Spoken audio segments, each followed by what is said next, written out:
மரியே வாழ்க, ஆவே மரியா.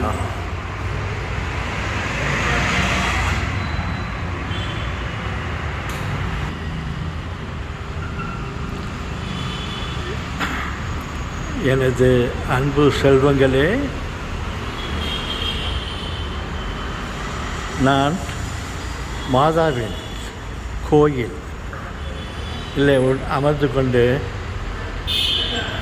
இருக்கிறேன். மாதாவை மிகவும் அலங்காரமாக அலங்கரித்து வைத்திருக்கிறார்கள்.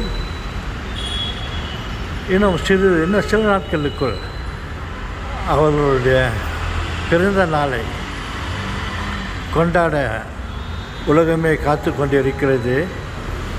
அவர்கள் பிறந்த நாள் செப்டம்பர் 8 அப்படி என்று வழிவகுத்து வைத்திருக்கிறார்கள். அந்த செப்டம்பர் 8ஆம் தேதியிலிருந்து அதற்கு முன் 9 நாட்கள், அதாவது 8 நாட்களும் அவருடைய பிறந்த நாள் ஆகிய செப்டம்பர் 8 9 நாள், அந்த 9 நாட்களாக நவநாள் என்று 9 நாட்களாகவும் அவர் பிறந்த நாளை கொண்டாடி கொண்டு இருக்கிறோம். உலகமே கொண்டாடி கொண்டு இருக்கிறது.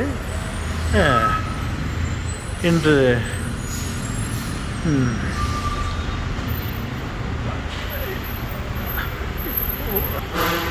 வருகின்ற 8ஆம் தேதி அவருடைய பிறந்த நாள் செப்டம்பர் 8 தேவமாதாவின் பிறந்த நாளை கொண்டாடி இருக்கிறோம். நான் இப்பொழுது மாதாவின் திருவுருவத்தை காட்டுகிறேன். அவர்களை பாருங்கள். உங்களுக்கு தேவையான வேண்டுதல்கள் அனைத்தையும் அவர்களிடம் கேளுங்கள். உங்கள் தேவைகளை அவர் பூர்த்தி செய்வார். நம்பிக்கையோடு கேட்டீர்களேயானால் உங்கள் வேண்டுதல்கள் கண்டிப்பாக நிறைவேறும். முயற்சி செய்து பாருங்கள். இப்பொழுது போய் அவர்களுடைய உருவத்தை காட்டுகிறேன். அவரிடம் வேண்டிக் கொள்ளுங்கள்.